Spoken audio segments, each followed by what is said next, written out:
Sup, motherfuckers? You must have thought that I was done. I ain't done yet, bitches. I ain't going nowhere. It's just been a busy week, so I wasn't able to watch SmackDown. I'm going to watch it at some point, hopefully. So expect a review of that. And I'm going to watch Raw tonight. It's recording as we speak. I was working pretty hard today, but I still got some energy left. So I came home and I watched AEW Dark. Now, I think this would be Dark episode 3. I started watching this yesterday. Pardon me. And I'm not going to lie. I was enjoying it a bit yesterday, but then I watched the second half right now. And I got to say, by far, this is one of the worst things I've ever seen in my life. All right, so let's get to it. The first thing that we see is Joey Janela, the guy who's never won a match, against Brandon Cutler, the guy who's also never won a match. Now, this is cool because one of them gets a win. Now, last Brandon Cutler, is it Brandon Cutler? I think it's Brandon Cutler. I just wrote Cutler here. Last Cutler match, one of the announcers said that he's a big Dungeons and Dragons guy. So I was like, all right, that's fucking weird. He already sucks in my opinion. But it is what it is, right? Today, his entrance, the Titantron, there's a dragon holding what I thought was a diamond all this time. But when they zoomed in on it, it wasn't a diamond.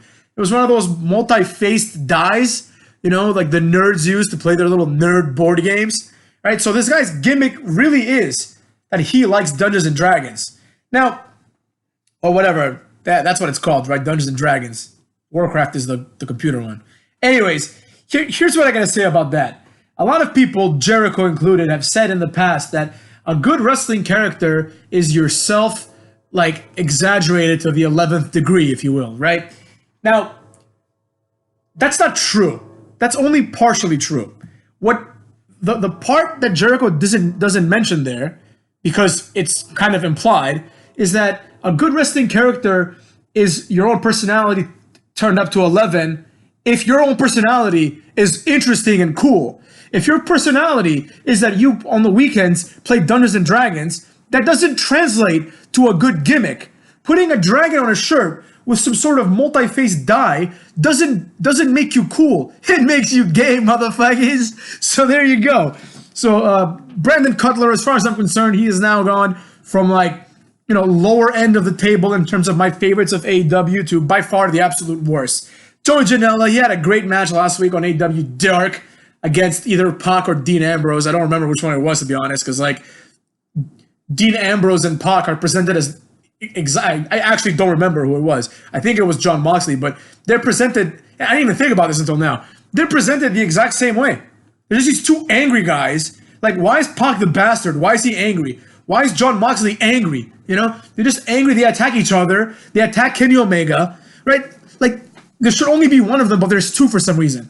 They wrestle each other to a draw, right? It's ridiculous. But anyways, so it was Joey Janela versus Cutler. I don't know. This match wasn't that great. I mean, I expected more from Joey Janela after what he did last week. I know he's not going to do it every week. He's not going to put himself through tables every week. But, yeah. Joey Janela won. I watched this last night. I forget what the finish was of the match. Does Joey Janela even have a finisher? I feel like I should remember this, but I don't for some reason. So it must have not been that interesting, motherfuckers. Next up, they showed an interview with some guy named QT Marshall. Now, I've heard this name before. It was Cody Rhodes interviewing him. Apparently, this guy's been, like, you know, just like everybody else, he's been in the indies. You know, so he knows Cody Rhodes from his days at ROH. And I think this guy, he was like some backstage producer type at one of their, like, pay-per-views. And he was impressive. And now he's going to, like, he used to be a wrestler, but then he got, like, injured. So he wasn't a wrestler. Now he's making a comeback. So good for him. I couldn't give a rat's ass. He's like, this dude's balding, right? And every time a wrestler balds, the only option is just to go bald, right? If you're not going to, like, get the hair plugs immediately, go bald. Nothing wrong with being bald, man. You know, fun fact. When I was in college, I shaved my head a few times just to see what it would be like to be bald, right? Because I thought to myself, you know, in like a few years, not a few years, but, you know, when I'm in like my 50s or something, I'll be bald. And, like, I know I'm going to just go bald. I'm not going to have a little cul-de-sac Cesaro haircut, you know? But I wanted to see what it was like. and I really liked it. And I kept like a nice buzz cut, like you just shave everything with the clippers for a few years actually, until I grew my hair out, etc., etc. You know, so there's nothing wrong with being bald, motherfuckers. So like Baron Corbin, you know, he started balding. It took him a while, but I get it. He has long hair, so he had to make that decision. You know, like what do I do? Like, can I kind of use my long hair to cover up my bald spot? Eventually, he went bald, which was, you know, everyone was expecting it. I feel like. Anyways, this guy is balding, which means that he doesn't have the balls to just go bald. You know, he looks like Arn Anderson, you know, except like not as cool. So just go bald, QT Marshall, before you make your debut at least. It seems like this guy's gonna get some sort of, I don't want to say a push, but some sort of, you know, recognition. Maybe he'll have like, you know, he'll take Joey Janela's spot or something. Who the fuck knows? Then the Librarians came out. All right, if you're entertained by the Librarians, you are retarded. I'm sorry to tell you. There is nothing entertaining about this. This is the dumbest thing I've ever seen in my life. Like, this might be dumber than Orange Cassidy. So these two idiots, Peter Avalon, who looks like he's like, has leukemia or something. Peter Avalon comes out, and this weird-looking girl, Leva Bates. I don't know what it is about her, but she looks weird. She just looks weird, man. Like, she's like a little too pale. Peter Avalon's a little sickly looking. I don't like this. They should be called like the Leukemia Kids or something like that. That would be a much better name for them. If anybody's listening, and I'm my sweet 16, has leukemia, or anyone in their family has leukemia, just know I love them to say, man. You know, I hope they beat that shit. Just like I hope Leva Bates and this other idiot beat it too. So they came out, and I don't understand this. I really don't get it. You know, they call themselves librarians. They come out, their music is just like them going shh, right? By putting like their index finger to their nose, like you would to shush someone, right? That's like their thing. For some reason, Peter Avalon is a heel, right? Like, I get it. The librarian tells you to be quiet because you have to be quiet in the library. But then this guy comes out and I think they were in Philadelphia. He starts talking shit about Philadelphia. He's like, oh, the Eagles suck. You know, and everyone like boos him, right? Like, what? Why would the librarian do that? Like, why is he a heel, you know? Why does he dislike Philadelphia? Doesn't make any sense. And then this was clearly all done to set up like Leva Bates, like taking the mic from him and being like, I think I speak for everyone when I say, and then she like looked at him and did like a shh thing, right? Nobody gave a rat's ass. This thing got absolutely no reaction because it was annoying and boring. So that's one good thing about the fans. Could have been the acoustics of the venue, but the fans seem to not give a shit about this. This was atrocious. This led into a match. It was Leva Bates versus Nyla Rose. Nyla Rose, who, for those that still don't know, if you've been living under a cock, you know, you wouldn't know this, but she's a dude, right? She's a whatever. What are they called now? I don't even. You can't even say chicks with dicks. I'm not even sure if she's a dick or not. But basically, she's like, I think she's like a post-op like trans woman, I think is the right way to say it. Which good for her, you know. I would never hold that against somebody. That has nothing to do with wrestling. That's nothing to do with what we're here. That might be another video for another time about how society is changing all around us. But, you know, good for Nyla Rose. But this is a fact that they don't even bring up, the fact that she used to be a dude, right? They just say things like, oh, this is a powerful lady. Oh, what a large lady she is. And I understand, like, it shouldn't define her forever. I get it. You know what I mean? Like, what are you going to be, like, the tranny for the rest of your life? That's not cool either, right? Like, give her a chance. But these are things that are relevant to why she is the way she is, right? She's bigger and stronger because she used to be a fucking dude. Anyways, despite the fact that she's a dude, or sorry, their SJW moment, that she was a dude, and is bigger and stronger, she's 0-3, motherfuckers. Nyla Rose has yet to win a match, so you knew this was going to be it. She's fighting Leva Bates. Now, Leva Bates is by far the worst wrestler I've ever seen in my life. I used to think it was Sami Zayn, but from an in-ring perspective, Leva Bates is by far the worst. She runs in this like weird stiff manner because she knows she's about to get clothesline or something, and she doesn't even try to sell it. She just runs and like gives away what's going to happen next. So this match was complete garbage. It was one of the worst matches I've ever seen in my life. I'm not even exaggerating, right? And then Nyla Rose wins with the power bomb, the Beast Bomb, which is basically a set-out power bomb, which I like. You know, the power bomb is a good finisher. Nobody really does the power bomb now anymore. Kevin Owens is doing the stunner, and his power bomb is shit. So I dig the power bomb. The match was atrocious. It was horrible. Then that was the end of the first half, or where I stopped last night before falling asleep like a bitch. Then I started watching today, and I think there's only one match that I watched today, but they did some like recap of Jericho and like they tried to sell the pay-per-view, and the match started. The match was a promising match. I thought it would be good. It was fucking what's it called? Private Party and Strong Hearts from Japan. That's Shima and some guy named T-Hawk, right? It was them against the Young Bucks, Cody, and the Natural Dustin Rhodes. So, like, let's talk about the entrances for a second. So, this match, by the way, was complete shit. But the entrances start, right? There's a guy out there. He's like this fat bouncer type with a suit. And he has those, those two little stanchions with like the red little rope that you see at clubs. There's one of those set up like by itself, right? You could easily go around it, right? But there's just two stanchions, right? And a red rope. And then Strong Hearts come out, right? And the bouncer, he was standing by the stanchions. By the way, the word stanchion I learned from wrestling in like 1998 when like Mankind hit someone with a stanchion. And JR was like, he hit him with that stanchion, King. And I was like, stanchion? And then like now to this day, I try to like trump people up. I'm like, hey, what this is called? Nobody knows what a stanchion's called. So there you go. You learn something new, fuckers. So the guy, he takes the rope off. He unclips the rope. Oh, no, he doesn't. But that's like his job, right? To unclip the rope. And he tells him, he's like, oh, you can't go to the ring yet because Private Party isn't here. Like the match is a private party. Like I understand this is obviously a gimmick, but like kayfabe wise, the Strong Hearts would be like, excuse me, I got to do my job. I don't give a fuck about Private Party. They're two goofballs. So anyways, Private Party come out and they kind of put over everything else. Like they put over the Strong Hearts by, just kind of like letting them through the ropes. And when they're in the ring, they try to do the little whoo thing that Shima does. But again, the fans are just so stupid that they haven't even caught on to that yet. That's like a really cool thing that they could be doing instead of saying things like, oh, like, happy birthday or anything like that. Not to say that it'd be cool to do the who thing or anything like that. It would be stupid too, but better than happy birthday. Anyways, then next up we have like Cody Rhodes makes his Undertaker-like entrance. Like this guy really thinks of himself as this like huge star that WWE dropped the ball on. He's a fucking jobber, man. And this match proved it. So he comes out with like the little elevator thing like Kurt Angle in TNA, right? That lifts him from the ground.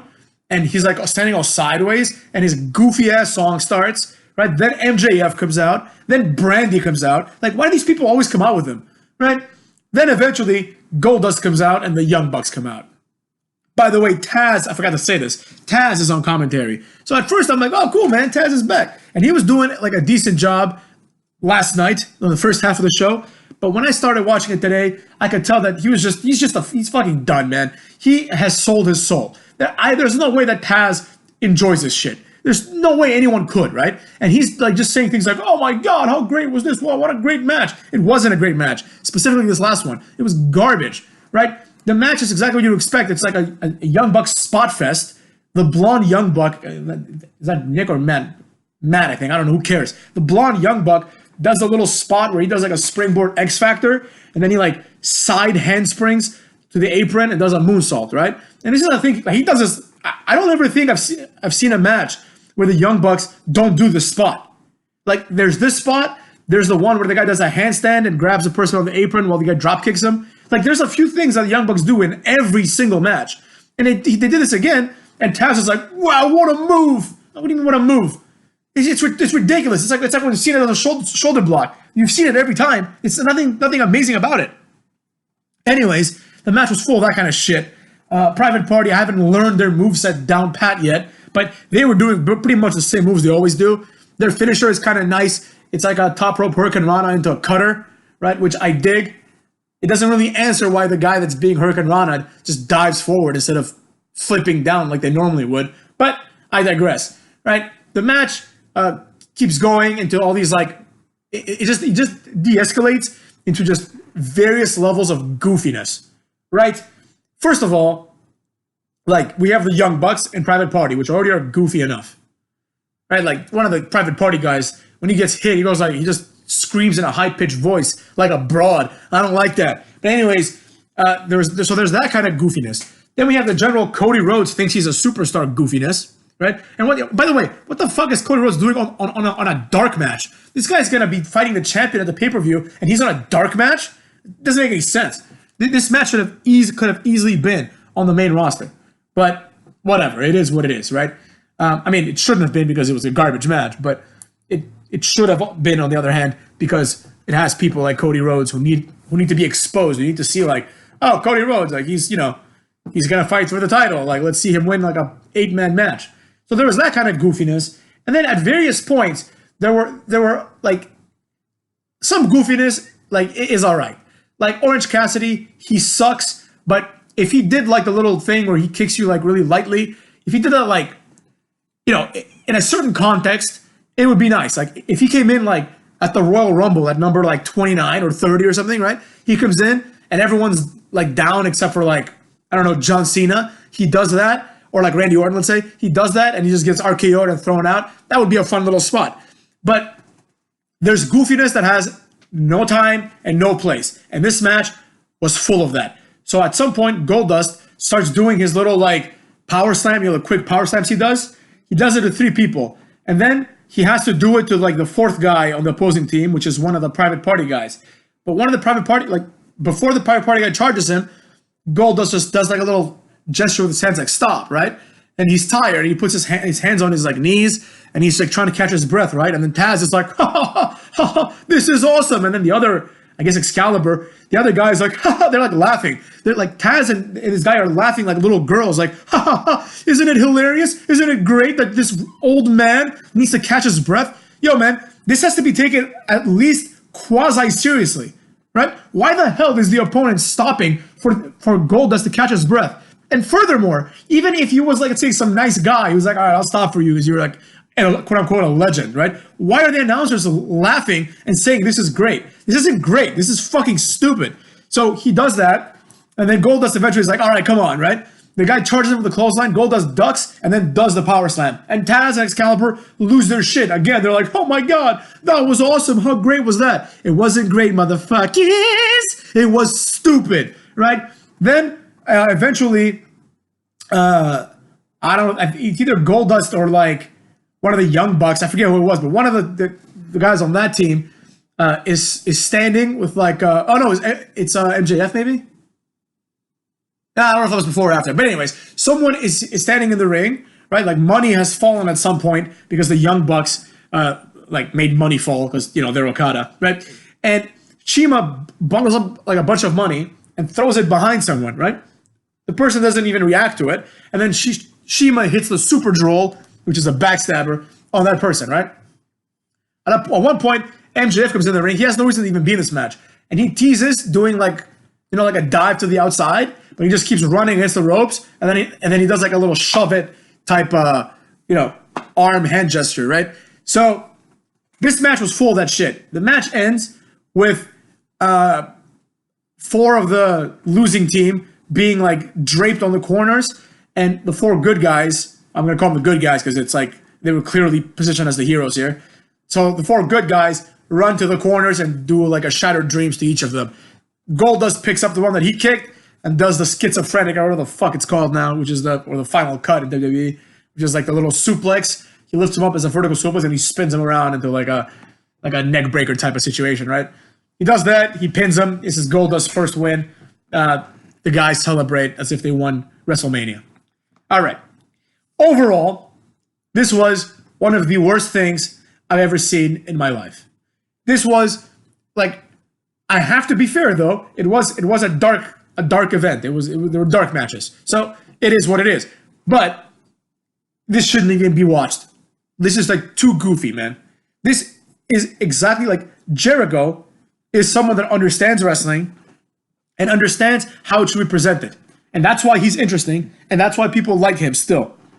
Cody and the Young Bucks don't understand this at all. I'm sorry, motherfuckers. If you like Cody and the Young Bucks, oh, Kenny Omega in New Japan, he came out just as a Terminator once. Yeah, he did, and that was fucking stupid. These people don't understand what they're doing, man. They don't understand at all what they're presenting to you. And somehow, the company is still alive, right? It's been a month. They've made it to 1 month, motherfuckers. But I predict that this will not be the case in a few years. Now, hopefully they stick around because, it's something different. It's something else. Competition's good. But if I'm being honest, I think in a few years, like AEW will still be around, but in a few years, they will be like on the level of fucking like TNA now. They will be like that. Like the hype will have died down unless they start doing things. And they start bringing in people, like not like Kevin Nash, but bring in like a Cesaro or someone like that. Bring these guys in, right? To have some good matches and to put some eyes on the product. And do things like bringing in Jack Swagger, who is still undefeated motherfuckers in MMA. He's 2-0-1 now because apparently the other guy got disqualified or something, or Jack Swagger got disqualified for kicking the guy in the balls. I don't know the story about that. I couldn't give a rat's ass because I didn't even know they were fighting. So there you go. Now, what's on the horizon, motherfuckers? Let me tell you what's on the horizon. Number one, we're going to get a Raw review tonight once I'm done watching. I haven't started watching it yet. It's not over yet, though. Around here where I'm at, it's 9:50. So in 1 hour, Raw ends. And that's more than enough time for me to watch all 3 hours of it, motherfuckers, because of the DVR, the beauty of DVR. I can skip that. I can skip the entrances, which I typically do. And we'll have like a nice little Raw review on here in a few hours. Now, what else is on the horizon? Whew, how could I forget, motherfuckers? I'm actually a little bit excited about this. WWE Crown Jewel, bitches. I am awaiting. I got to fix my network. But once I do, because I've been lazy, once I do, we're going to be having a nice review of that. And of course, we still have to do the SmackDown review, which I might do on Friday, or whatever, over the weekend, and combine the two SmackDown reviews. Because I haven't watched it yet, and I think now it's at the point where, like, if I watch it, no one gives a rat's ass. But if I watch it and combine it with the other SmackDown review, that might have some cohesion. And furthermore, it's going to take me a second to get to where I need to get here. But let's see here. Now I have, that's right, motherfuckers. Now I have 16 subscribers. The sexy 16 is here to stay, bitches. And shout out to my two, let's see here. Where are these guys? Trying to scroll down, but I can't. So it appears that one of my new subscribers here, Caleb Sparks, motherfuckers. Shout out to Caleb Sparks for joining the Hater Nation. You know what I'm saying? Drinking that haterade, if you will. And also, shout out to my jaded shadow up in this bitch with a Goku avatar. You're a cool cat in my book because you have subscribed to the kid. And then also, shout out to Jason Stevens, who doesn't appear as a subscriber because he might be one of those hidden subscriber types, but my subscriber count went up, and he says this. He says, your channel is so good, I subbed. Thanks a lot, Jason Stevens, you motherfucker. It is a good channel, and I'm glad that you subbed. You are lucky, because it appears here that you might be the 16th of the sexy 16. But you could have been 15 or 14 for all I know, because I don't know, right? I don't know the exact order here. But it doesn't matter. You made the cut for the sexy 16. The real OGs, you know what I'm saying? Like, when I do the Hater Channel reunion in about 30 years, we will have, it'll be like the OC, like the original club, except it will be the Haters Club. So thanks to everyone that has subscribed since. I haven't been putting out that many videos. Obviously, I'm still growing, motherfuckers. This is a new channel. 16 subscribers. To be honest, I wasn't sure if I'd even get 3. So here we are with 16. And I have a feeling that the rise will continue to go, and it will be even more meteoric than before. So stay tuned for that. More videos. And as soon as I have some free time, it's been pretty busy. A lot of birthdays of family and friends and loved ones. And some work I had to do, which... and then I played Call of Duty with some of my friends. A bunch of shit I had to do this week. So I haven't been really able to focus on other things here, like the more important things, motherfuckers, like the rants. But I'm going to do some other non-wrestling related rants. So look forward to that. Those are going to be even better because, people tend to like what I say about a variety of things. So we'll see if my sexy 16 likes what I have to say. Thanks a lot, motherfuckers. Now go fuck your own asses. All right? How about that?